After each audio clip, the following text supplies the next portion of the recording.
Coming at you from Scratchin Wolf Studio, it's that time again to rage across the internet. It's your very favorite Werewolf the Apocalypse podcast. As always, I'm your host, Porter. Sit on my left, the man unable to sit on his own, Mr. Daniel Tyson. Hey, everybody!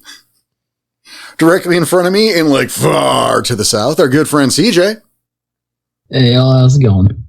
And to my right, the man of 1,000 sounds, Mr. Tommy Dixon. Boo. That's one of them. I am really phoning it in on these intros lately, huh? How we doing? It's out of gas, apparently. We'll get him. We'll get him back, guys. But the fact that you've kept it up for 3 years, that's impressive. Right, and it's something like I don't know if this is worth bragging about, but like we don't like rehearse those. That's just what's in my heart at the moment. It's off the cuff every time, every single time. Well, there's been a couple times. It's been repeated. I said I don't believe any of them have been repeated. Very few. Very few. Yeah, if it happened, it's been an accident. There. I was gonna say, if they've been scripted, it's because you thought of a thing and you wrote it down real quick, and then we did that episode later that day. That hardly happened, though. That's happened like 3 times. Yeah, I'm just saying it has happened. One of them is one of my favorites. With the mouthful of teeth, but none are his. Oh, okay, that's a really good one. Yeah, that one I will admit, that one came to me. It ran. I wrote that shit down, but it's like one of 3 times I've. Yeah. I remember walking by the pizza box and seeing it written down. I was like, oh no, that's where you got it from. Got it. Got it from the pizza box. That was the other one, is the bubblegum starfish or whatever. That too, yeah. We saved that one. Okay, so I need the story. There used to be. Show up to movie night, Tom. It had nothing to do with movie night. Yeah, it was. Pay attention to your own life, Danny. Thanks for listening to the podcast. Oh, it was that one. Okay, now I remember. You remember this, don't you, CJ? I think I do. It's been a while. We were playing Multiverses. Multiverses, yep. Oh, yes. Now I remember. Yep, which was the Warner Brothers version of Smash Brothers. Okay. Had a lot of potential. They had fucked it up. superheroes and stuff you could use, probably, right? Yeah, superheroes, Looney Tunes, Scooby-Doo. Oh, that's amazing. Yeah. Game of Thrones characters. Yep. Yeah. Why did this not take off? Anything under the umbrella of Warner Brothers. Wow, that's awesome. Yeah. Well, it was. And then it's allegedly, it's not the point. We're not Yeah, sponsored. we're not here for that. They couldn't afford it anyway. But you had to sign up for like the Warner Brothers whatever account, and they randomly generated you a username, which you could then change once you've registered properly. Mm-hmm. But Danny's randomly generated username was like Bubblegum Starfish. Nice. It was funny. And then he wrote it down, and I didn't know it until we recorded probably like a couple days later. Yep. You shouldn't have changed it. You should have left it as Bubblegum Starfish. I thought about it because it was funny when it happened. It's like Rage Across Porter wants to play with Bubblegum Starfish. Oh boy. Who are you playing with? Yeah, right? Like, fucking maybe this guy has been all this time. I don't know. But welcome to Rage Across the Internet. If this is your first time listening, go back a couple episodes. We swear this is about werewolf. Or bubblegum. This is your starfish aficionado. Star aficionado podcast. Nice. That was a weird noise, so I don't know what that was. I think I'm going to head out. Nope. You all right? Or not actually. It was the heading out at the Star Aficionado. Oh, okay. You had us for a second. Yeah, we were concerned. Now that you said that, I can try and splice that together now. We'll see, yeah. Like, well, because there was that random sound, and I didn't know where that came from. None of us did. And then CG like, I'm gonna go. And it's like, maybe that was from his. Maybe that was from his side. That's freaked us out because there was like a screeching sound that came right. It happened twice. Yeah. Like someone got out of their cage.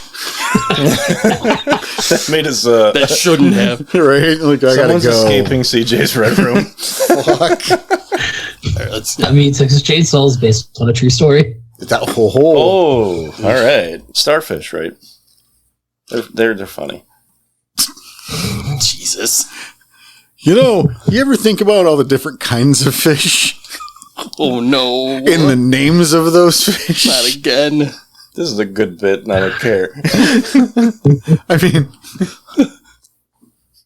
pike. No. Stop. Flounder. Stop it. Salmon. Hey. Man, that's something we didn't talk about in the last one. Oops. Oh, well. Oh, yep, sorry. So, yeah, welcome to the show, everybody. This is our first time. This is Rage Across the Internet, where I swearsies we talk about War of the Apocalypse. Sometimes. Mostly. Yeah. When we're not, whatever. No, welcome back. Today we've got, I think, a fun one. Yeah. A loosely structured one. We're going to have fun with this. Yeah, it's one of those days. You know, our normal recording thing was normally going to be a game day, and that got pushed aside because of a little emergency. We're all okay, but so we thought, well, we got to do something. Shit. Time is money, and we got to put some stuff on the air. So yeah. And we had a nice little series that we haven't done in a little while. A World Series? No. A junk series. Yeah. A series of junk. I mean, depending on who you ask, right? Wow. Trash Mouth might like it. Oh. Yeah, we've brought back Junk Drawer. It is the Junk Drawer Diaries, Part 5. Staff edition. Yeah. That's right. CJ's now staff. Sure he is. Yeah. Because he hit his year anniversary of being on RAI. That did happen, and I would say it went completely unnoticed. Until we put the dots together and we had Siege May on his anniversary. It's amazing when the stars align. Right, and then we totally missed the fact that the stars did align and then have to retroactively point it out. Yep. So yeah, fucking been with us a little over a year now. Congratulations, CJ. Right? How's that feel, my dude? It feels really good, and as always, like if I think back to when I first started listening, yeah, this would be surreal as hell to find out about. Right? Yeah. Is he getting some steak knives? No. Okay. Why would he get steak knives? It's for guests. For his year anniversary. He got a month named after him. That's true. That's a little better than steak knives. We've altered the calendar forever. Oh, what are we doing next year Suck now? it, Grant. I can say that because I know he's not listening. Wow. Shots fired. I hope January, he listens. February, March, April, Siege Man. Fucking, what more do you want? May the siege be with you. Still around. Siege, may the force be... What? May the siege be with you. Oh, Jesus. What do we do? We all had a stroke. I know. Like, I think we shared the same stroke. That's... Nope, never mind. All sharing that same brain cell there. Oh my God. He said it. I am leaving. CJ already said he was leaving, and he's still here. Cinco de Siege May? Oh, Jesus Christ. All right, so yes, Junk Drawer. Yes, Junk Drawer. Danny wants us to focus. I'm sorry, Danny. He's got a Corellis now. It's very serious. Yes. It's a very serious business we're in. You're right. So if you like what you hear... And that's the time. That's Holy the shit. time to do that. Oh, God. We're a bunch of assholes. Oh, what a day. Mm-hmm. We're having fun. No, we are. And we hope you are too. So if you like what we do, you know, there are several things you can do about that. You can head over to our Discord and let us know. Please. Right. You know, we got a nice little community there. We've been busier than usual. Yeah. Or There's a lot maybe going entered on. into a new era of busy. I don't know. It's still 6 of one, half dozen the other. Yeah. We're there as much as we can be. Yes. It's not as much as we used to be. We're doing our best. Mm-hmm. But we are there. We have events there. We have backer events. By the way, if you want to be a backer, if you want to help us out, it's a big deal. So, you know, we definitely appreciate it. We can head over to our Ko-Fi. It's ko-fi.com/rageacrosstheinternet. Link at the show notes, link at the website, which is rageacrosstheinternet.com. .com. That's enough. That was a long enough. Yeah, you just stepped all over it for everybody else. Yeah, that's enough. Not to you. No. Never to you. Also, over on our website, we do have the links to RPG, the bookstores. Drive-through RPG. Drive-through RPG, thank you. And the Storyteller's Vault. Yes. Yeah, those are affiliate links. Those are helpful. We don't get money for those, but what happens is we get a store credit cut of your purchase, which is helpful for us. Yeah. Allows us to get more source material to do more episodes. Right. So please, if you're buying a book, feel free to use our links. Yeah, doesn't hurt you, helps us a bit. Yeah, it doesn't cost you anything extra. Yeah. It just it gives us a little bit of a cut of that price. And when I say a little bit, I mean like 2%. I don't remember. It doesn't matter. It helps. It doesn't matter. It just helps. So just, that's why the links are there. I miss our store. I miss our store as well. Yeah. But we never mentioned it enough. To get to our Discord is actually in the forums portion. Yes, which you have to sign up for on our website. And then once you sign up for it, it's in the announcements. You'll find it. Yep. It's clear as day. It is. It's free, people. It's just an email. It's our two-way verification. Right. And it's, we don't spam it. We don't do anything with the information. Nope. We don't care. No. Honestly, we don't.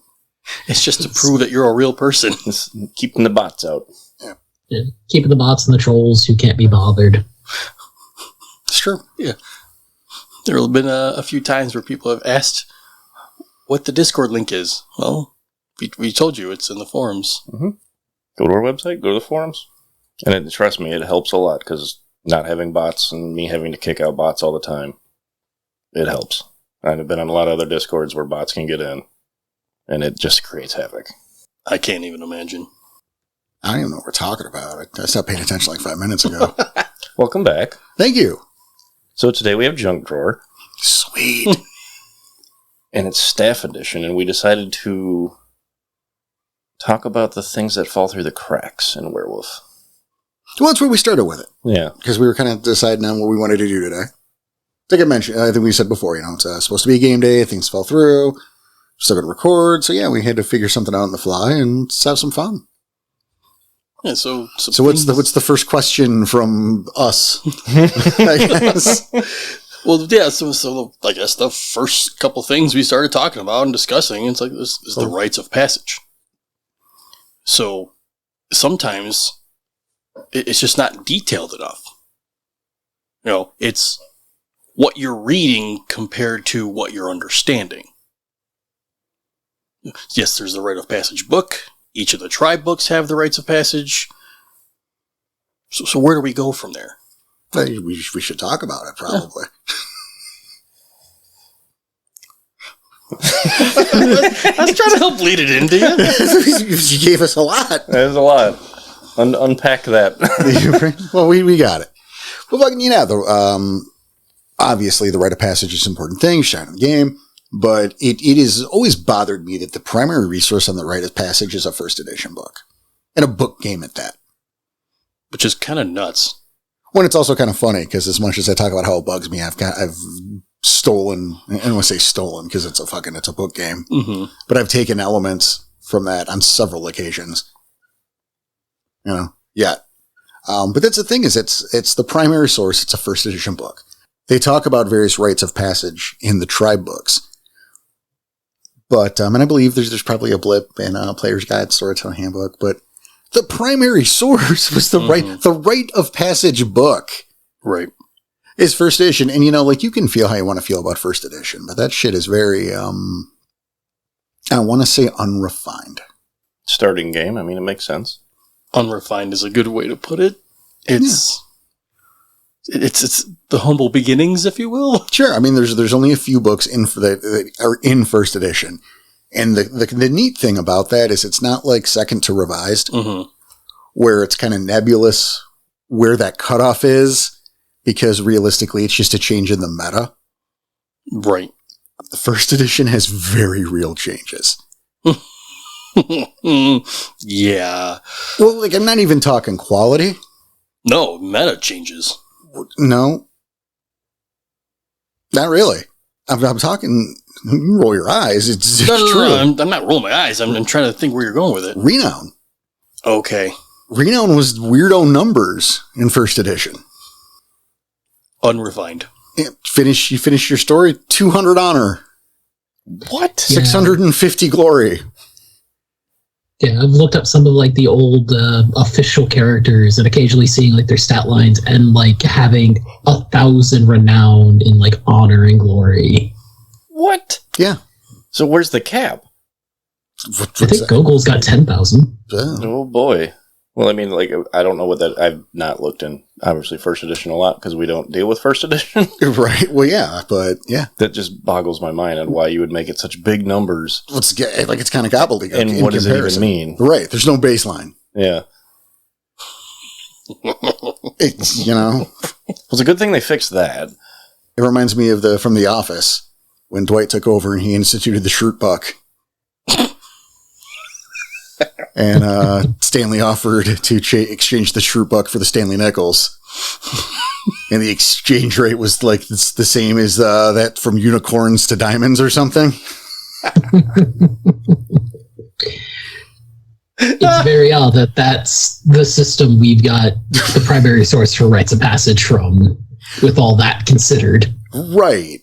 It's very different. It's weird to me that there hasn't been a better, a more updated thing.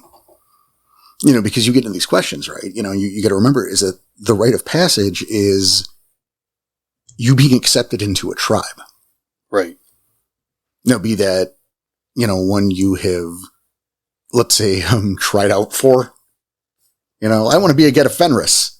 Or just, I don't know what's going to happen, and I'm going to do a rite of passage. Which I think would be funner. Going into it completely blind and up to the rite of passage on what spirit appears before you. You mean like from actually playing? From actually playing. Like, you didn't pick your tribe. You're going in. And depending on how you perform in your rite of passage, depends on what tribe you land in. Now, that's interesting. I did have something kind of like that with one of the Wild West games on the Discord. One of the players, Ren, he gave me like the top 3 tribes he wanted to play and let me choose. See, that's fun. Good on him. Good on you, Ren. We'll see if it's how we ended up with a Wendigo in that pack. So you know who it is? Yeah. So I was Porter. He just said Ren. Oh, Ren. Okay. I was asking who did you say? He was half listening. Yeah. Thanks for listening to the podcast. Thanks for listening to the podcast. Fuck. Not even full Garu.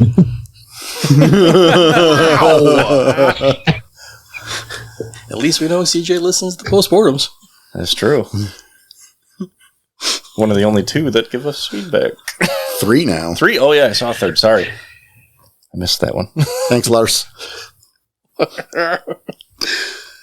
Yep. No, but that's the thing. And I know at some point we're going to do, we're going to go back to this and do like a full show on it. So I don't want to take all day with this, but the idea of, doing those rites of passage, excuse me. It's easy to... Rite of's passage. It's easy to put that so fast together, I understand. I think it's rite of's passage. I think it's the correct plural. Ofs? Ofs. Yeah.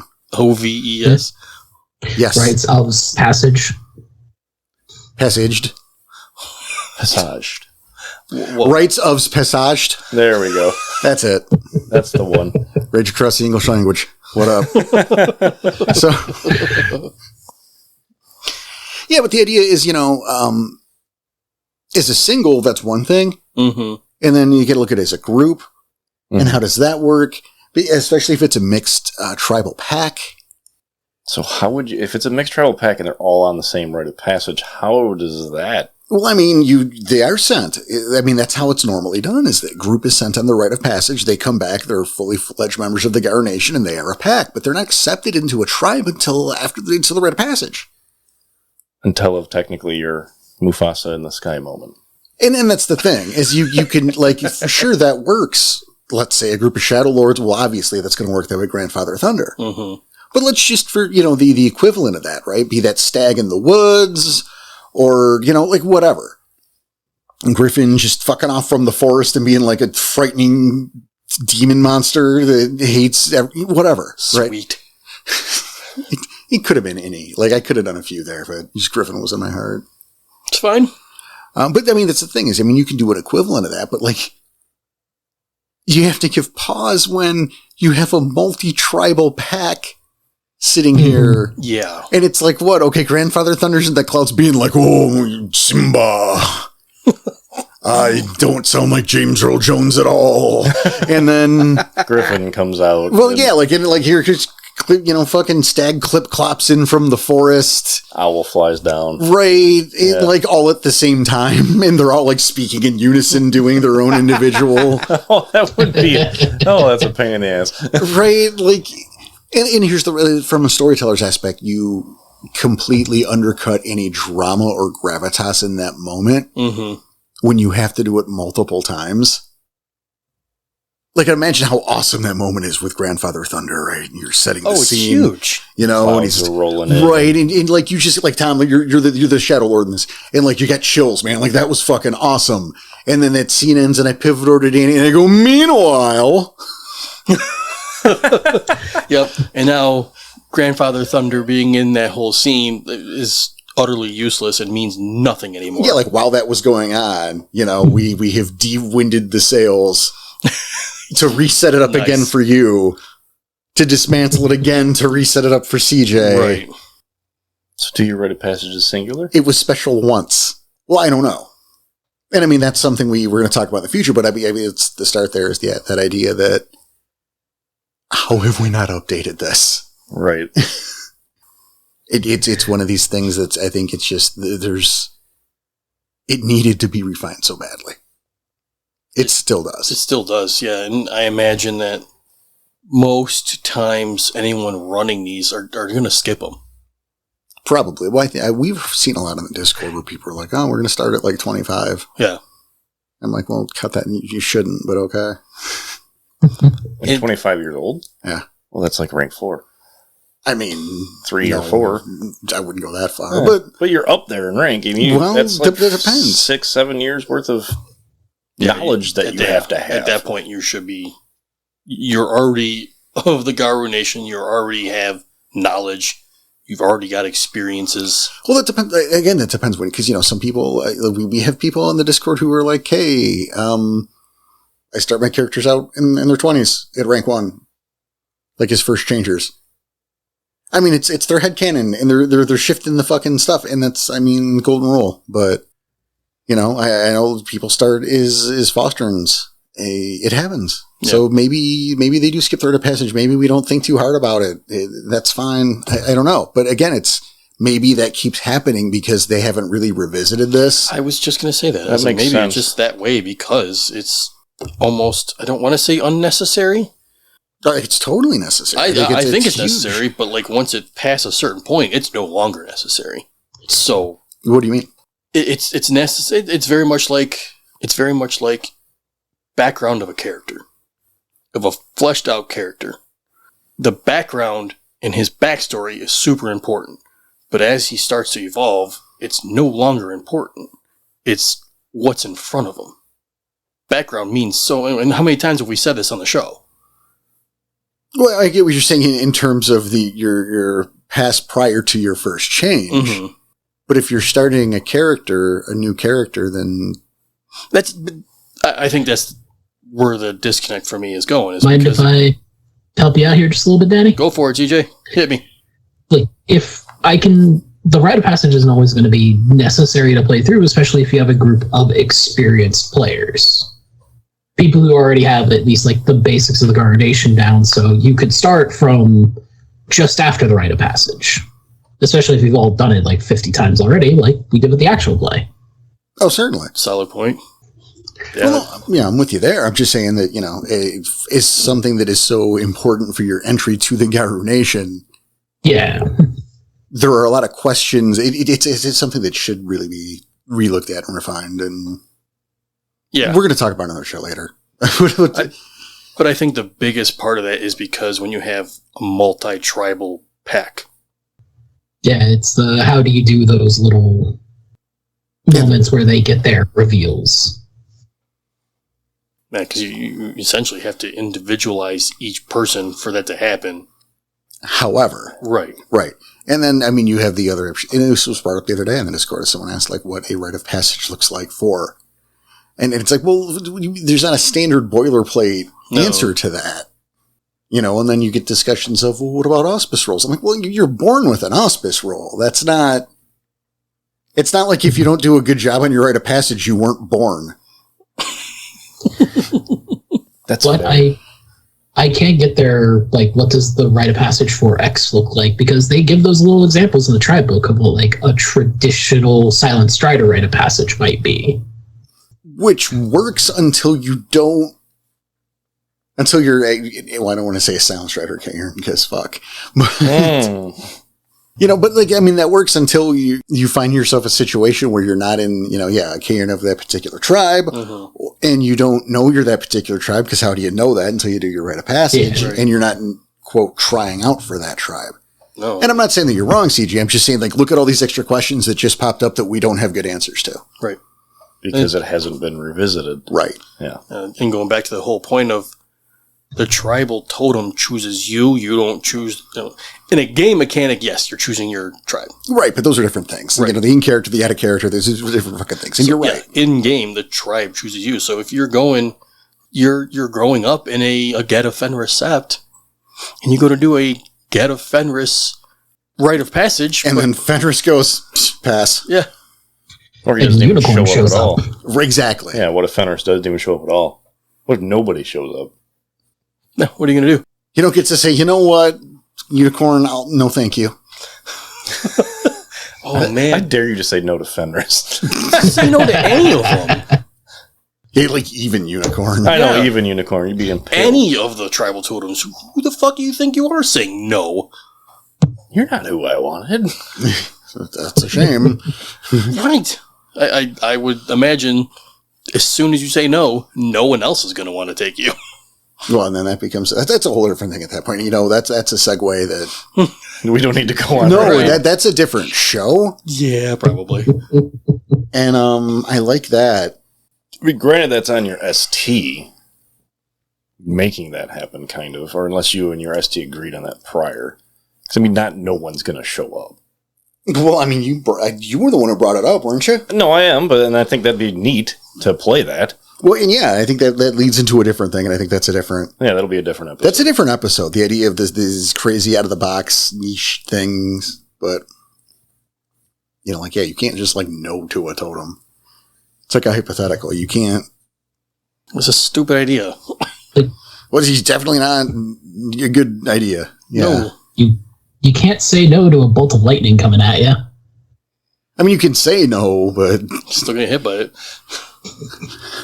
I mean, what if what's-his-nuts up there throwing meteors at you? You can't really say no to that. Please don't, Rorg. Yeah, Rorg, please don't. Well, You might aim at you specifically. CJ, you brought up one of your players. They said for you to pick of his top 3. Yeah. So did you surprise him in game? I did, and it also comes with how I did their rite of passage specifically, as in I never had that big Mufasa in the sky moment with them. Okay. Throughout the rite of passage, they got little signs that when they came back to the sept, they told to one of the local theurges to, figure out what the dreams meant, what these little events were. And that led to its own miniature rite as them being accepted into the tribes after, okay, it's very clear that, Stag was talking to you, even if it was just in these dreams. Okay, you are Fianna bread and butter. Come on, let's make it official. Mm-hmm.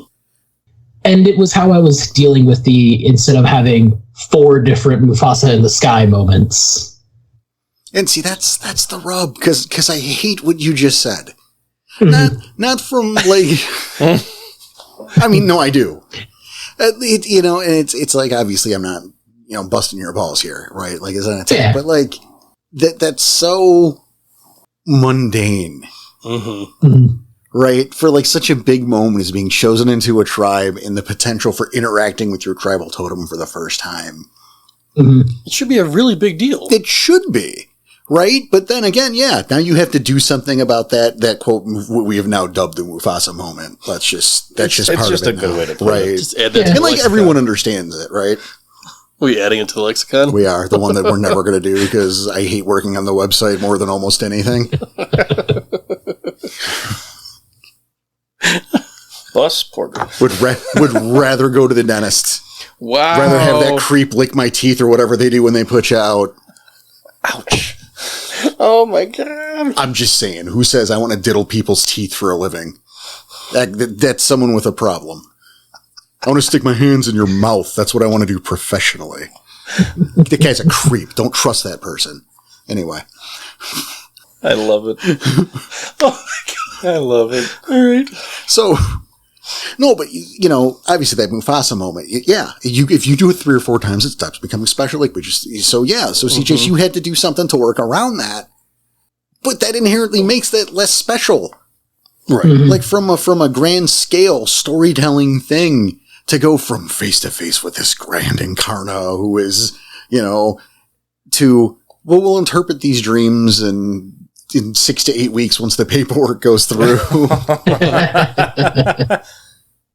All right, so no, we keep talking about how the totem chooses you to get into the tribe. Right. Now, that's not specifically stated. No, and this is one of these things, right? Because through the course of the game, of all the years the fucking werewolf has been around, and people look at 20 is the end-all be-all, and look, it's the latest edition, and I understand. And W20 is a good fucking book. Agreed. But the entire line of W20, I'm not trying to throw you under the bus, it's not perfect. Nothing is perfect. No. Let's be fucking clear on that. You can't make perfection. Nothing can be perfect. There's always going to be some kind of flaw. Right. And the thing is there are changes in the editions. And I think 20 is the biggest one because it's maybe possibly excluding first to second. But because of, the gap in the years where second edition, into revised was a continuation. There wasn't much that changed other than the meta.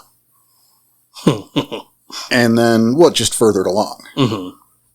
And then you get to 20, and again, Werewolf 20 is just a great fucking book.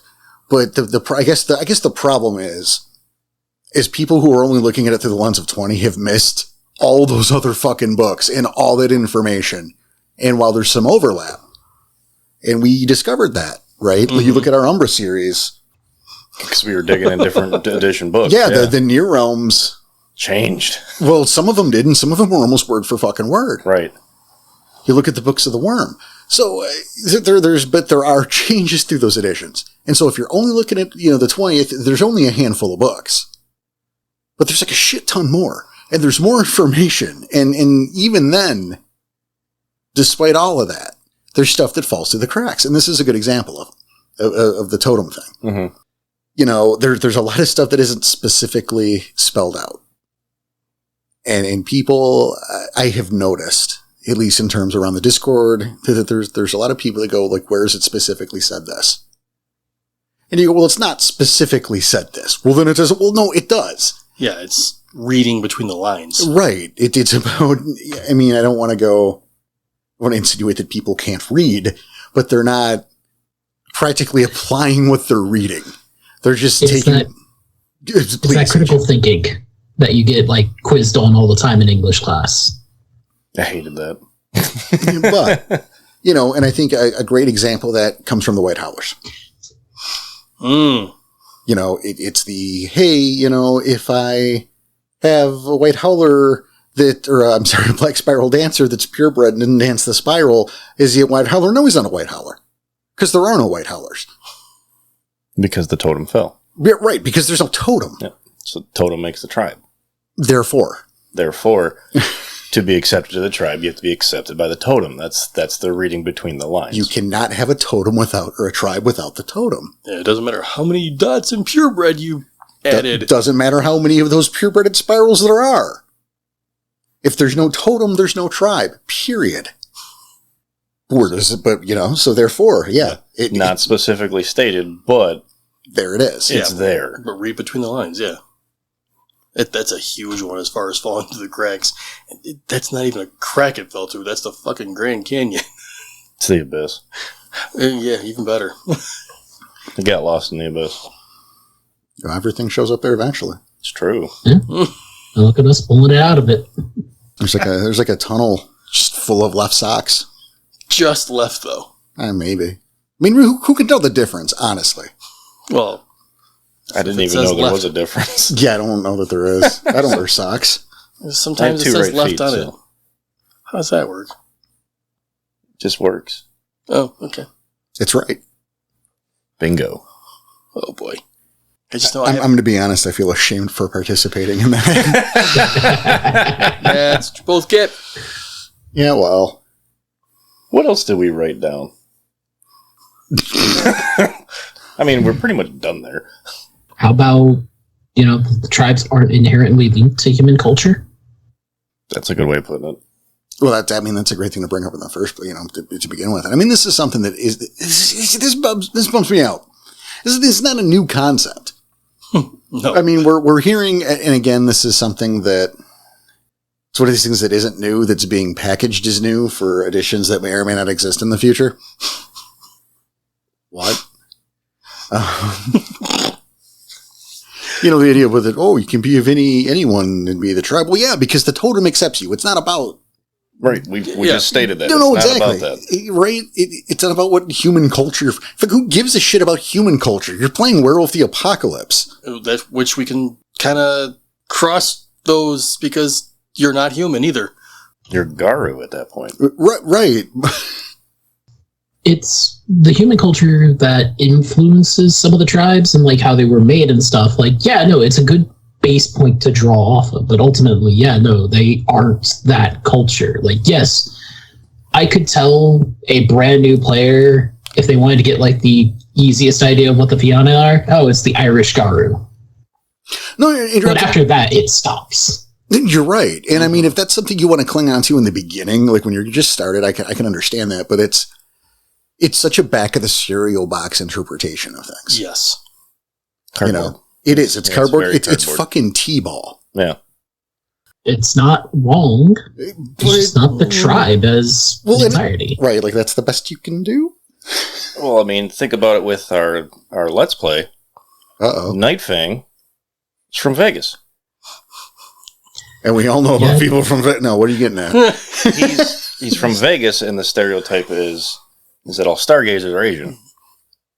My thing is as white as white bread. I was just having fun with it. No, that's fine. And okay, so Dante, he's a Strider. Yeah. Doesn't look Egyptian. I'm literally grown up in Montana or something. I think it was Idaho, actually, but still. That's awesome that you don't know. I think it was Idaho. I might write it somewhere else. I know it was in the Northwest, so. Thanks for listening to the podcast, Tom. I do. Not. Noticed. But I mean, no, that's the thing is, there was a concept that had been around as early as second edition, to where they talk about, yes, the once upon a time there were, kinfolk, we had our kinfolk and we stayed to these regions, but like humanity has evolved. Right. And they travel and there's shit like boats and jet planes and people go different places. I would not want to be a Garo in a plane. That's another story. But kinfolk is what he's saying. I cast Samuel in that movie. Oh, man. Daddy, you motherfucking get on this motherfucking plane. Oh, Jesus. Oh, I love it. But right, it's evolved. We've expanded. Right. We're everywhere. So the tribes are going to be everywhere. And so, I feel the over-reliance on the culture. The human culture. Yeah. And that's another thing is humans, it's like a plague. They're not the good guys. Well, they're definitely an antagonistic force in the world of darkness. Right. Which is something that we hear from people every now and then that take issue with that. And I applaud you for thinking like a human is a human being, because of course we are humans. Yes. But Garu or never. Garu or Garu. Right. Well, and it's not like vampire. where is a vampire. Mm-hmm. You have a love of baseball, and you know how many toothpicks are in the container at all times. I couldn't help it. I know. It was beyond my control. That's a good one, though. Thank you. But vampires were once human, and it's even shown on their character sheet as the humanity stats. And moreover, it's a big part, to my understanding, it's a big part of vampire, is that dealing with becoming that monster and losing one's humanity, or the struggle to hold on to one's humanity. It's so weird to think about. Because again, Garu, never human. They were always Garu. Just might not have known it yet. Exactly. Thank you. And I want to go back to the vampire, because I know CJ, I know you got something to say on it, because you have that vampire background that we don't. Yeah. But before we do that, I think, going back to that point is even the Hamid Garu were never actually human. Mm-hmm. They just thought they were, but that's only the Hamid. Right. There are 3 breeds in the game, man. Hamid, Metis, Lupus. Right. You can't use that excuse when you're playing a Lupus or a Metis. Yeah. If you are a Lupus, you have no fucking clue or touchstone to humanity. Then you're forced into it a little. Right. But, so not there's even that, a little, but absolutely forced into it. You look at humanity, and it's like, no, they are an antagonistic force of the world's darkness. You look at, little things like, I don't know, like World War I or II or Desert Storm or Vietnam. You look at the fucking Hiroshima and Nagasaki. You look at the countless oil spills and the clear cutting and. We are killing the planet. Bad guys. Yep. I mean, the fact their entire organization specifically to hunt down people like Garu. And Pentex especially, yeah. Right? Yeah. Is every human evil? No, but the humanity is an antagonistic force. Humanity. And, so it's important playing to try to switch that, the perception, to not look at it through human eyes, because that's not the perspective you're playing from. Mm-hmm. I mean, that's the hardest thing that most people will have to latch onto is that. Right. Which is why even when you try to add the Lupus aspect to it, it makes it even more difficult. Now, CJ, you had, I know you did. So, coming from the vampire player perspective, yeah. Yeah. Coming from the vampire perspective, especially with stuff falling through the cracks a lot, vampire players who have no basis in werewolf, these are the big bads, these are the spooky monsters that could potentially kill you. That's how you're supposed to kind of see it. Not always. But I know from myself and a few of the people that I brought in with me to Werewolf, 9 times out of 10, whenever we first heard somebody talking about Werewolf, it's just murder hobo-a-thon. Just go around killing things nonstop. All it is just combat. But that's definitely a massive fucking pitfall that got very quickly noticed and rectified. While Vampire might deal with a lot of spooky stuff in their own little worlds, you get so much more once you go over to Werewolf and deal with actual spirits and other more supernatural creatures. Whereas you won't see half that stuff in a vampire game? Yeah, 9 times out of 10, your big bads in Vampire are going to be other vampires or humans. Just because they're inherently selfish creatures who only really worry about themselves. They don't care about the bigger picture. Are you suggesting that humans are antagonists? I mean, when you got a group of people who want you dead just for the sake of existing, they're the big bad. Hard Nuts has called them the antagonist. It's crazy. How the... Such a dick. I know. Come What's it called? Hey, there's a reason the Veil's a thing. There's a reason why the Masquerade's a thing. There's a reason whatever the Changeling got's a thing. Tricks. Everybody's got that. Hey, don't let the humans know about us. Those are for kids.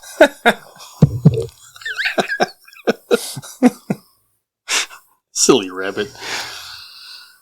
What about the Lupix? They're on sale in the Storyteller's Vault. Written by a friend of the show, C. Grant Rose. Use our affiliate link. On the website. That's right. He has a good book. RichCrossGrant.com. Shameless plug. Well, it's not ours. That's just for Grant. Yeah. All right, this one not so shameless. Helpful plug. Right? Selfless. Look at us. Getting him closer to that steak knife set. Buried it in the sand. Yeah, oh my God. So what about other, I guess, tribes in the different human cultures of them? Get a Fenris, right? They're not all Vikings. They're not all Scandinavian. Where are the Vikings now? Like, where are Kind of any my of point, them? yeah. There is none now. That's what I'm saying. Like, fucking even in the 90s games, folks. We're just like Even in the Wild West. roving packs of Vikings. Just Don't worry about them raping and pillaging. Oh boy. I mean, that just still comes back to there was the cultural ties prior. right, sure, But everything has expanded and grown, and we've all melted together. yeah. This is the point of bringing it up, because then you still have people who look at it and go, "Oh, they're just Nazis." No. That's just I want to say willful ignorance, or a case of people being taught by the willfully ignorant. Okay. Yeah, great. Everyone knows, yeah, there were some Get a Fenris made this side during World War II. Great. Like, but for fuck's sake, open the Get a Fenris tribe book. Not even revised, which is the good one. Mm-hmm. You know, you open the second edition, which is the first, tribe book. And what does it open with? I might be Get You Nazi Pig, but I'm all American. The fucking comic is about a pack of Get a Fenris killing Nazis in World War II. Right from Jump Street. So, yeah. But it's some people who want to hold on to that. And here's the thing, too, is it doesn't help that there are W20 kind of doubles back into it. As far as the camp goes? Revised took out, that was a plot point. Is that the Swords of Heimdall were taken out. And, the Swords of Heimdall were an antagonistic force, which, by the way, almost every tribe, I'm going to say almost every tribe, had a camp that was an antagonistic force. There were the Cannibal Bone Gnawers, the Eaters of the Dead from the Silent Striders. There were these fucking camps of shitty Garu. Mm-hmm. That's more fodder for the storyteller to use as antagonistic forces, yeah. Yeah, exactly. But the only one people held on to were the Swords of Heimdall. People who had a problem with the Get, who wrote things in more modern era, which led to this kind of, I almost want to say character assassination. Because it's taken such a small facet, a black mark on a tribe, and applying it to the whole. Right. And that's kind of bullshit. And even then, it was a black mark as an antagonistic force that the tribe knew about and were taking care of it because they don't like the fact that it happened. And people still took it the wrong direction. Oh, and it's a thing that I don't even like to talk about because I don't like to give it that More. much. Yeah. I get it. Like, I don't want to dignify it with that too much response. So, yeah, what we have is enough then. Yeah, probably more than. Yeah. If you want another example of why, the tribal culture is not the same as the human culture, remember, a good chunk of these tribes were born wolves. And were born as lupus, and they're not coming in with any human culture. And yet they're still members of this tribe, and they're still able to identify with the tribal cultures. No, exactly. And I think that should be something that's more focused on. So I think there's too much focus on the human side of things, and that's only a third of the picture, and even then it's only relevant so far. Another little misconception that I just thought of for bringing in from the new player / vampire player perspective into werewolf is rage. And it's something that, while this is something completely normal for us in werewolf, is something that I've seen a few new players struggle with this idea of it's not a self-sabotaging force.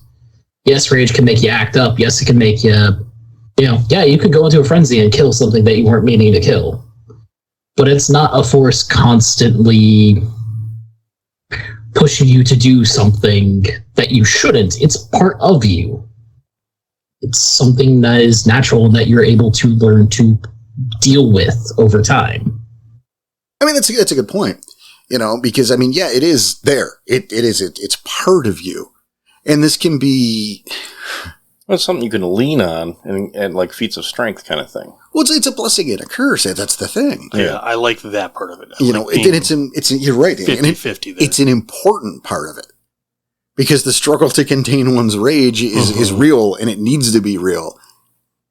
However, we got to play a game. Yeah. So there's levels there to balance out, and it's definitely a balancing act. I mean, I know people have talked about things like rage dice, but I can't imagine a way that won't be obtrusive when you're leaning on something as random as dice. Yeah. This is the same way like Worm Taint, though. This is something that I've maintained for years, is that there's no way listed in any of the books to measure Worm Taint, right? Mm-hmm. But also there shouldn't be. But only insofar as for the players. You have this weird dichotomy, right? Because, yeah, Worm Taint is a thing that happens. And should it be like some sort of meter on your character sheet to measure when you lose control of your character? Absolutely not. No. That just sounds ridiculous. Right. I mean, it's like... Sounds mean. Like a game over mechanic because you fucked up too much.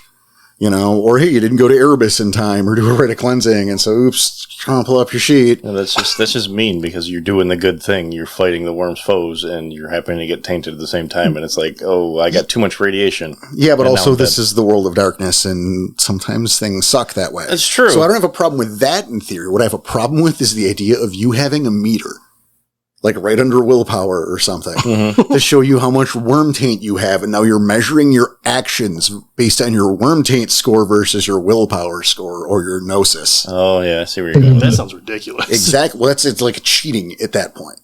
It's right? like watching irradiation and Fallout. I get that. Yeah. Mm-hmm. Now, if you have like as a storyteller to have something to measure someone how tainted someone is, I'm open to that as a concept. That's behind the scenes, but that needs to that's got to be behind the screen.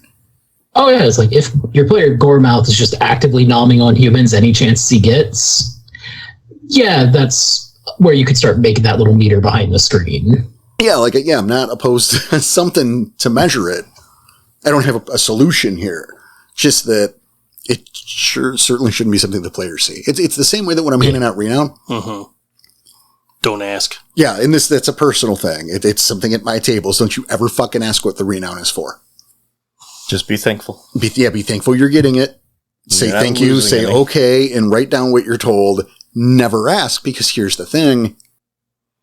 If I tell you what this is for, if I go to glory and an honor, Danny, and you're like, awesome, what for? And I'm like, because you said a true statement and followed through on it. You made a decree and you followed through to someone else. Whether it is, I'm going to get you a Pepsi. Right? And now you know that if you make a declarative statement and make good on it, you're going to get that amount of renown. It's fluffing the points at that point. Right. Yeah. If you know what it's for, you can juke your own stats and act in a way just to get, not that's in character or right for the scene, but that's right to get you more experience. Yeah, essentially. But Tom just said fluffing the points. Basically cheating. This might be a game, but there is a time where gamifying something goes a little too far. Right. It's about the journey. It's about the characters. It's about the growth, the experience, and less about how big a numbers you have on a thing or, how many bad guys you killed or... I look at, even with Ricochet, and a couple stories ago, and I frenzied out. You think I'm getting extra points and experience for that? No, you're taking a hit. I know I'm taking a hit for it, but that doesn't mean it shouldn't have happened. That doesn't mean that I don't want a frenzy. I want to do something different. That wasn't up to you. I understand it wasn't, but you get where I'm going with it, right? I do. That was going to happen. The rage was high enough. It just that story. That's what happens, and that happens all the time in the Garu Nation. So let that happen. Don't, let those outside forces dictate those decisions. That's another thing that I don't like that's not really concrete in the book with frenzies. Mm-hmm. tell the difference between a fox frenzy and a regular frenzy? It's not really in the book. It may differ on edition. And I don't remember which edition, and I do not agree with this. But there is an edition where you just get to decide. See, and I don't like that. Yeah, that's ridiculous. Yeah, it should be up to the roll. Well, I think I would put it situational. But I think that's how it's handled now. At least ST does. I mean, STs, I hope, handle it that way now, depending on. But I just always kind of bothered me because it was not really kind of labeled how to get different frenzies. Yeah, I don't remember which edition, but I'm like 80%, 85 maybe % sure that at the time of the frenzy roll, it's like, hey, which one do you want? And then we roll. That's ridiculous. I know. You shouldn't have a say in that. Like, as a player. Yeah. So that should be an odds or evens thing. It should be, but then again, that odds or evens, the random bullshit roll doesn't exist. That's a me thing. I know, that's why I laughed. That's also where I leave it up to the context of the scene. Right, I think that's the way to do it. Like, if you just got shot for 5 ag with silver, Fox Frenzy. Interesting. Because, you just potentially almost died. That's where that fight or flight kicks in. No, I get it. Or you could take it the other way, though, where you got fucked up and you're like, I need to kill this person. Like, it just made you real pissed off. And that's why I specified silver and not just ag. That's true. Or, yeah, if a scrag hits you for 5 and you roll that rage and you frenzy, yeah, no, Berserker Frenzy, because, yeah, kill the scrag. Well, here's something. I like how we call this a junk drawer, but it's not so much as a stream of consciousness, and I'm totally fine with it. Yeah, I'm fine with it, too. Yeah, it's like, this is just what we're doing today, too bad. We're just bantering. Right. But this is something, this was brought up recently, again, in our Discord. Of course. Look, everyone, I'll give a little credit. Everyone's not always there. That's true. And I think we talked about this last episode about stories being repeated because, not everyone has heard everything. So there you go. But it was brought up about the actual play about why they were digging bullets out. Is why didn't they just pop out? Well, and this is a thing I do, but I stick to this, right? And I know, like, she's not here, but Mel hates this, and that's fine. It's too bad. Oh, Mother's Touch. Yeah. Okay. Yeah. Well, even Garu healing, right, to an extent, but Mother's Touch in particular. Is that, you have to do some work on those wounds, or rather the examples say you get a belly full of buckshot. They're not just going to, it's not just going to pop out. I know the books will say that, and I get it. But to me, that's too clean, that's too easy. And this is especially true with ag. Especially because it's a level 1 gift. Right. That will just heal it. It's ridiculous. Boom, you're fine. So, for us, it's like, you have to dig because it will heal over those. Right. Is the problem. It's a case, if you'd ask me, it's that the Garu healing is too good. Is it heals before it's got a chance to pop out. So you're healed with a belly full of buckshot. And you're going to have to take care of that sooner or later. Mother's Touch can save an arm. Get your arm cut off. You get in the scene, Mother's Touch, like it never happened. Well, to me, that's too easy. So yeah, you've got to reset the arm. Otherwise, it will heal wrong, and you'll have to fix it later. Suddenly you can get a Z-shaped femur because you didn't bother to set the bone right. Can you fight on it? Yes. Can you get through the scene? Yes. Are you going to have to fix that shit later? Absolutely. Yeah. Or you'll have a bum leg the whole time. Right. Yeah. For me, I fucking love the rule and how it goes because it just adds to the savage horror of the Garu Nation. Yes. I think one of the headlines of the game is being a Garu sucks. It's true. But I think my biggest gripe with that is because it's a level 1 gift. Maybe if it was like a 3 or a 4, I could see that. I think I'd be okay with it at that point. It's just too much of a cure-all. Yeah. Mm-hmm. It's like, well, you can't use it on yourself. Okay, but like multiple people can have it. Right. Yeah. Essentially, everyone would have it by then. I mean, just have bear as your totem. Yeah, bears your totem, and then everyone's got it. That enough will do it, yeah. Or you could just buy the gift outside a breed, or, And being a level 1, it's cheap. Exactly. Again, no ceiling on that, no cap on what that'll do. Right. So, I like to add that little extra flavor. I think that's important. Again, I think it adds to the horror of it, the fact that being a Garu, it's not a good life. It's not fun. The game's fun. Well, yeah, but like in the setting, in the setting, right? You've been taken from your awesome life in the suburbs and your cable TV and your fucking PlayStation, black bagged, thrown into the woods, taught how to murder things professionally, and then you haven't completed junior high, by the way, so you have that level of education. And now you're told to go out into the world and murder things to save the planet, and hopefully you and your friends won't die screaming before the actual world ends. Good luck. Or before the super depression hits you. True. Cheers. Savage horror game of survival. That's what it is. Right. And I mean, it's more than that too. I mean, there are plenty of, other themes. I think hope is a big one. Oh, yeah. The lack thereof in the idea of hoping unreasonably. Unreasonably big. Well, that was a problem I had with 20.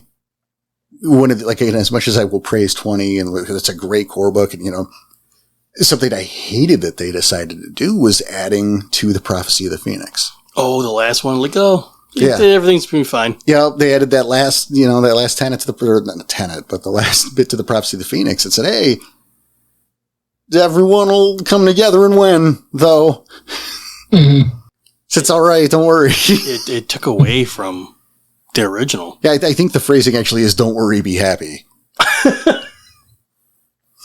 Yeah, as an overall addition to the meta plot, yeah, I agree. That's not a very good idea. Now, I could see that being an interesting little bit in a story where you have this random Theurge coming up to your sept claiming he's received an extra addition to the Prophecy of the Phoenix. And the Inquisition to figure out, is this actually true or not? Or is he just bullshitting everybody? Yeah, I could see that, but obviously that's not what they did. No. Yeah. So I had a problem. But, there's a lot of... Nothing's perfect. But, yeah. Also, here's one. Since we're just, I guess, randomly just spouting shit now. Okay, fine. I'm okay with it. Yeah, it's turning into what really grinds my gears. It really has turned into a what, yeah. Junk drawer, what grinds our gears? Yeah, it might be. Maybe this is Junk Drawer 5, the Grinding Gears edition now. Okay. I don't know. We'll find see. it. We'll find it. But, yeah, Pentex is not on the side of Vans. The word Pentex does not appear. I know it's in the art, guys. I understand. But they have to portray that in a way that you can understand it visually. I know. Yeah, they're just getting out of the van saying, "I'm Pentex and I'm here to do this." Right? Yeah. Nobody's running around with the police issue bulletproof vest with Pentex and stenciled letters on the front. Exactly. There aren't any Pentex polos you can buy them in the real world. What if they have the big P on the vest? Wah wah. Then you might go to jail. That's indecent exposure. That's also a hell of a callback. Yeah, that's what I was going for. But no, that Pentex is a shadow corporation. Right. It's like if you find record of it at all, you're dead. Well, no, not dead, no, but you've had to do a lot of digging at that point. Right, and maybe it's, listed on a piece of paper in a Shell Corp holding document or something. It's not, there's not a Pentex corporate headquarters building with the giant Pentex logo on the side and like a little mascot of a black spiral pissing on an orphan or something. That's not how it works. I'm just picturing Dr. Evil's lair. It's just this head. I look to our previous game, not wherever Gaia may take us, but with the bitches and the brews, and Jaeger Gorefist and Crimson Ghost. And one of the last stories we ever went through, they had just learned about Pentex. It was the second to last story we ever ran? I don't. Is it second to last or last? You're asking too much out of us. Well, I don't want to. Yeah, that's also backer rewards. Yeah, that's backer stuff. But I get what you're saying. It was the discovery of. Yeah, it was a discovery. And how many chapters did we run? How many games have we run? Well, sure, I also said it a bit in the past, and it's one thing to know what Pentex is, and another thing to have it show up out of random. And fucking billboards and shit. Right. Those are two very different things. Yeah. Like, you'll see billboards for, like, Endron. Right. Siren Cosmetics. Tellus. Maybe Otali's. Maybe McDonald's. Right. That's fine, because that's what those companies are for. But to have that, to have it's Pentex, and it's not... Yeah, it's not how it goes. But no, you're right. It's a shell corporation. It's a shadow corporation. You shouldn't know what it is immediately starting playing the game. Well, I mean, again, that's not even what I'm saying, right? It's not about that. It's about you're in a world where the Gyro Nation knows about Pentex. I'm talking about the meta of the World of Darkness. Okay. All right. What does Pentex make? Nothing. Yeah. What do they do? Nothing. It's just a company that owns stock in other companies. Right. There's no Pentex stationery. There's no Pentex. No one goes to work for Pentex. Right. You work for Pentex. You don't go to the Pentex factory. Like Otali's burgers, but you're not knowing it's Otali's. It's McDonald's or Wendy's or... Right. It's a chain food place. You're not going to go, I'm going to the place that's got worm infestation because it's Otali's. Exactly. Well, it's like, you just look at the fucking real world. Christ, what is it? Budweiser owns Monster. Yeah, Anheuser-Busch, yeah. Yeah, thank you. That's what I was. Anheuser-Busch owns Monster. I didn't know that. Well, you do now, but there you go. Oh, there's like a thing, I saw it, it's a diagram, and it literally shows the 4 companies in the center that own everything else. Literally everything. And that's the kind of thing we're talking about. And I'm sure there's probably one company that owns those 4. Or 2 of them. But still, they're not going to be known. But you're not going to know what the name of the fucking company that owns the 2 of the 4 is. But that's there's Pentex. Yeah, there's 4 major companies that own everything on the market. Literally. Must be nice. Like, you'll never see an Anheuser-Busch truck delivering Budweiser to someplace. It's always going to be the Budweiser truck. Same thing for Pentex. Yep. Or their distributor trucks, depending on... But that's where you go down the fucking chain. Yep. Is there a building they all meet? Certainly. But it does not have the words Pentex on the fucking building. And there won't be a little piece of paper outside the door saying Pentex meeting in progress.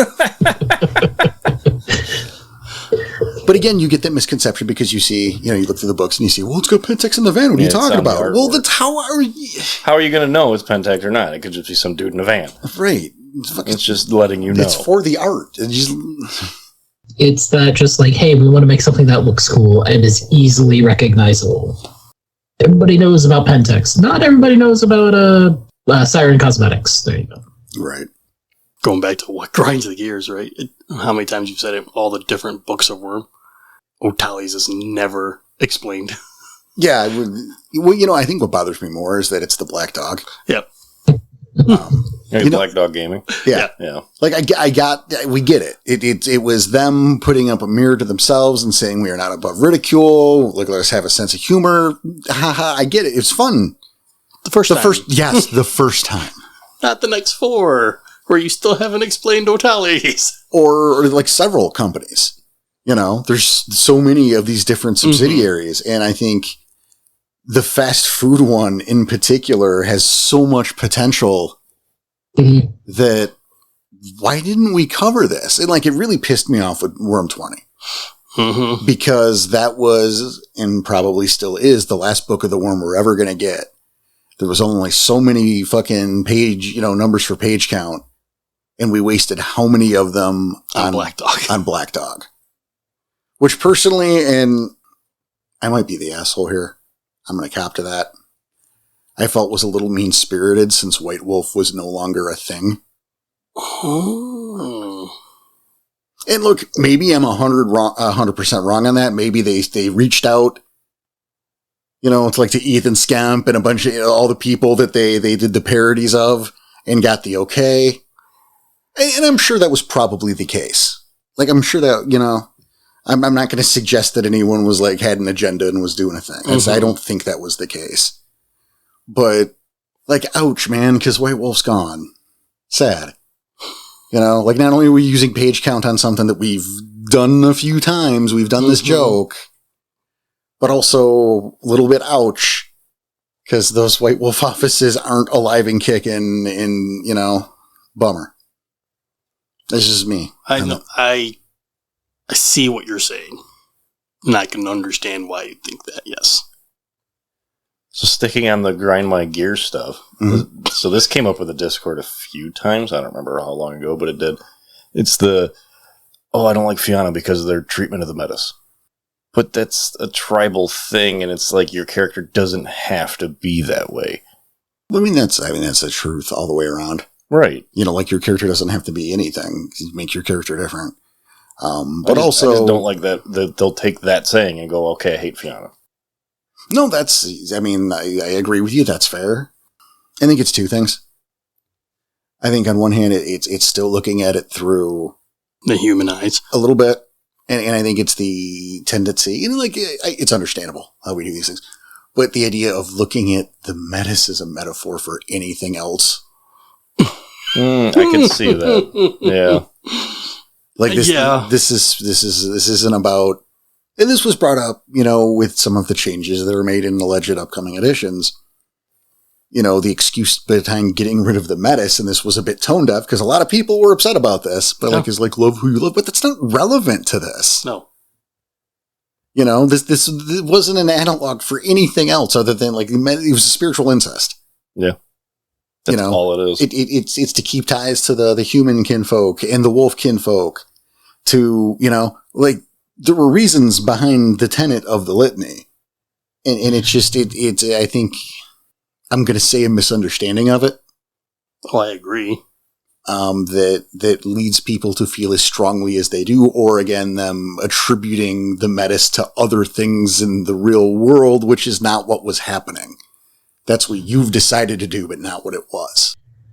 Yeah, I've always looked at the metis as the kind of, like, if you're not going from the meta or the in-game view of it, metis is the way that you can just get away with saying, like, hey, if Garu and Garu could just produce kids, why aren't all Garu just actively going at it and making as many soldiers as possible?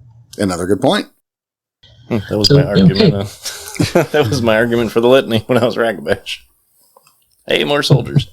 Sure, and I mean, that's a good argument when, and well, that's another point of the game too, right? Like but in terms of the Fianna, like I just dodge it on some of these lines, huh? Like I can get not liking, you know, certain aspects of a thing. Like certainly that's fine, but yeah, you don't have to make your character. You're creating your character. Mm-hmm. Have them have a problem with it. Right. And that could be neat, and that could actually lead into some fun stories. Or it might not even come up. Yeah, or it might not even come up because it's not that big of a deal. It could be used as an antagonistic force, like the man-eaters or Eaters of the Dead. Those elders who are just way out of touch or super, super traditionalists and have the problem with the medicine, treat them like absolute shit.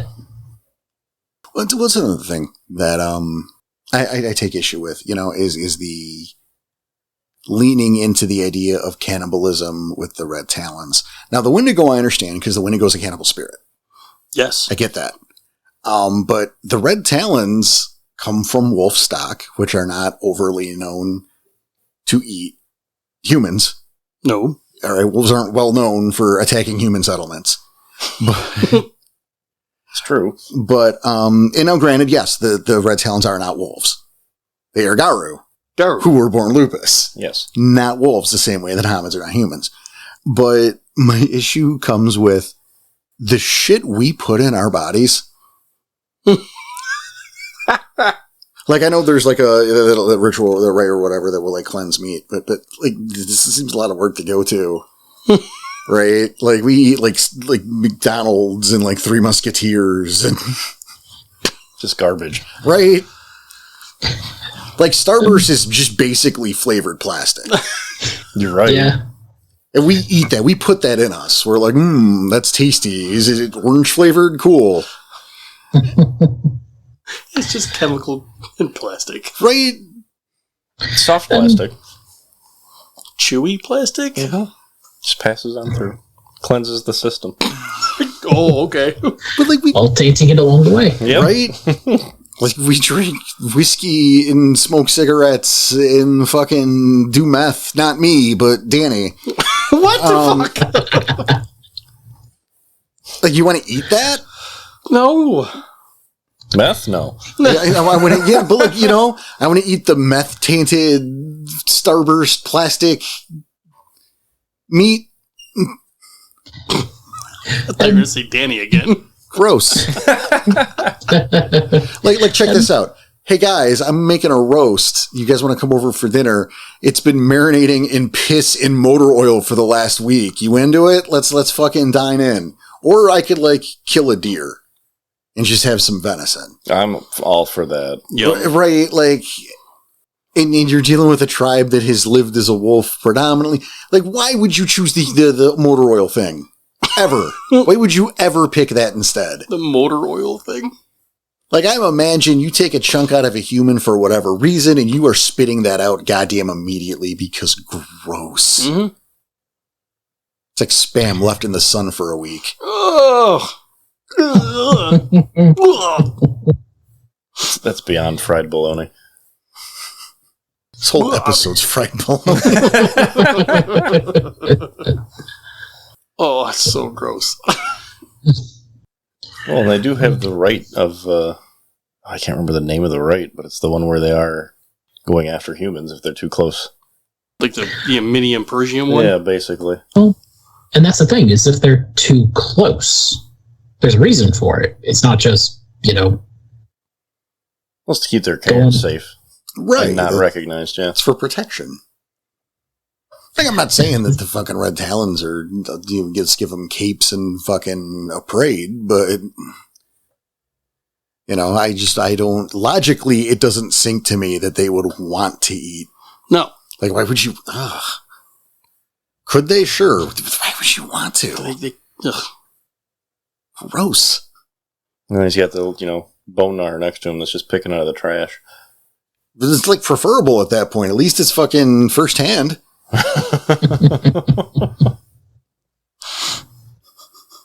Someone left a chili dog in there, man. They had to run and go, so they threw everything out. But see, even then, it's like you get the bone gnar, he's probably a homid, and he likes chili dogs. So there you go. Why would the fucking wolf go, that's what I want? I want the chili dog, but the one from the garbage. That's my first choice. In fact, can we instead of that, can I have the dude who had the first part of the chili dog? And that's how I want to experience that taste. Oh, God. Is through that man's lower intestine. Gross. Yum. That painted a bad picture. You're welcome. I will say there is one thing that it's something that commonly comes up with, I think y'all talked about it before, I think on the Red Talon episode, but, Lupus Garu can be just as intelligent, just as knowledgeable as humans given time. Yes. Or as a Hobbit Garu. Yeah, they have, They've had time in the nation. They've had time to learn the human aspects. And that's all it is about time to learn, because simple, not stupid. They're not stupid. They have the same mental capacity, allegedly. Mm-hmm. I mean, mileage varies, right? But someone's got to serve the fries. But I don't want to say too much because, again, we're looking at post-mortem territory here, but you have a Red Talon elder. yes, that was awesome. Mm-hmm. You see where I'm going? Like, No, of course. how far do I bring up into it, right? Don't. Yeah, don't. Because that's but- great. Yeah. Okay. It was a nice moment. That was a great moment. It was a good moment with a Lupus character. I cannot wait till that comes up. But yeah, it's just like, I've got a Lupus player in my current Wild West game who is currently playing up the young pup of the pack and is playing it very much like, you might expect a wolf pup to play, but at the same time, he is not making that his entire character. Which is important. And, yes. I know what you're talking about, and I've listened into a few games, and I think he's done a great job with that. I'm very much behind, so I haven't seen the evolution, but it's great to know that it's happening. He's getting a little bit more serious and starting to actually understand his pack a little bit more on a other level. But yeah, it's one of those things that we just can't let that be your baseline. If you're going to have Lupus show up, or if you're ever going to play a Lupus, you got to understand where they're coming from, but at the same time, that's not where they have to stay. Yeah, it's great that that's happening. Yeah, because what'd you say earlier? Don't play the gimmick.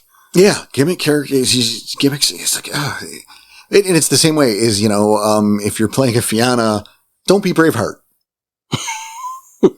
If you're playing a Silverfang, maybe be able to breathe poor people there. But also, don't be the, I don't recognize the authority of my own people. I'm such a badass rebel. Because that's super cliche too. So maybe stay away from both ends of that spectrum. Find your place somewhere in the middle. Yeah. I think that should go for every one of the tribes. But I was gonna. Well, I'm not gonna. But yeah, we can go down each and every one of them and go. Don't play to that fucking stereotype. Don't please be and the thank Shadow Lord that's always manipulating everybody or trying to. I'm twirling my mustache because I'm a Shadow Lord. You're wrong. Incorrect. Stop. Jean-Claude Villan is not here. Please and thank you. Oh, I found my next character. Oh boy. Just to make Porter mad. Ugh. Rejected. Okay. Sorry. I guess I'm not playing them. Yeah. Darn. We got a spot for a co-host now. Sweet. Danny's being arrested again. What? You were just talking about how Tom's being the asshole and now Danny's being arrested? I was switching up the expectation. I didn't want to go to the cliche. Oh, see what he did there? Fine. Also, yeah, don't subvert expectations just for the sake of doing that. Come on. Not even M. Night Shyamalan wants to be M. Night Shyamalan. Fucking. What a twist. Make sure your shit makes sense. Just do it for the sake of doing it. Yeah, but I've got nothing else myself if none of y'all do. And hey, everybody who's listening, you can send in your own questions, your own little, whatevers, and we could put on another junk drawer once we get enough of them. No, that's true. You know, random questions or, thoughts, scenarios, we've talked about the idea of working around some character concepts, having people send those in and making a character out of it or evaluating or trying to, whatever. Yeah, we asked him for a long time ago, and again, this is number 5, but after number 4, people stopped sending them in, so we did our own, and hey, if you want your ideas, yeah, like CJ said, send them in, we'll do it again. No, for sure. You can do that on the website. You can put it on the forums or something. At our Discord, obviously. You can email us. Which is rageacrosspodcast@gmail.com. Haven't said that in a while. It's been a long time. Yeah. Forgot we have an email. It's in the show notes. I was going to say, it's in the show notes. It's probably in the website too, isn't it? You can contact us through the website. There's a contact thing. Okay. Yeah, that goes right to our email. Yep. So yeah, there you it's there. Yeah, plenty of ways to get a hold of us. So yeah, if you want another junk drawer episode, send in those thoughts. Yeah, send in some story hooks. We Tale of can Two run Wolves. with them. We can do those again. Oh yeah, we those definitely. are Those are fun to do. Send in some story hooks. Right. Send in rough characters, and we can maybe push them and finalize them, or take them in a direction. Anything. Yeah. Ideas. Yeah. And then the actual play. Get on the Discord and send in those actual play questions too, because we'll do another one of those Q&As with the entire cast again. Yeah. We like interacting with you guys. Yeah, and it helps us. Makes for some fun shows too. Yeah. Some lighter days. Yeah, a little bit, yeah. It's like, hey, we just got some questions. Let's just talk about this for a bit. Sweet. The more you know. Yeah, give us some easier days. Come on. The point is that we like interacting with you guys, and we enjoy the hell out of you, and the fact that we have fans is weird enough to say. So we want to bring that back to you. So yeah, stuff like that, getting your shout outs, Yeah, right. And speaking of fans, I would love to be able to turn fans back on.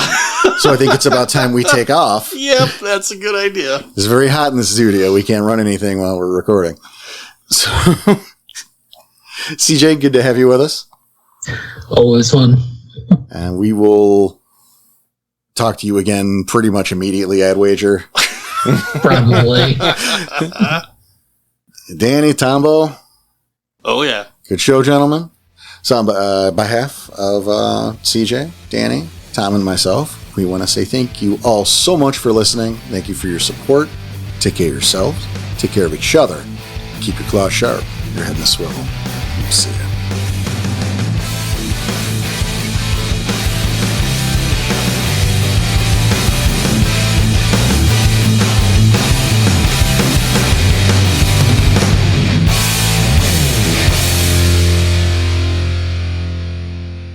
I want to stick my hands in your mouth. That's what I want to do professionally.